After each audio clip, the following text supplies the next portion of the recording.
यार ये जो बीवियां होती है ना, वाइफ, दोस्तों के साथ बैठा हो तो परेशान मत किया करो। एक बात कितनी बार समझानी पड़ेगी तुम्हें? नहीं आ रहा मैं घर, नहीं आ रहा।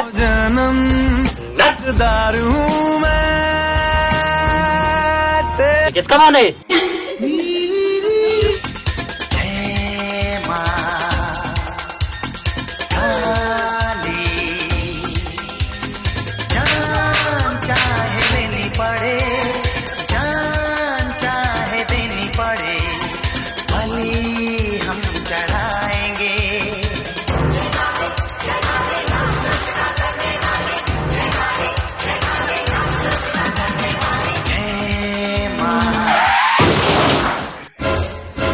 किसने उठाया था फोन?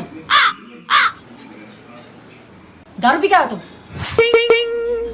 अपने लौंडे को स्कूल से लेके आओ।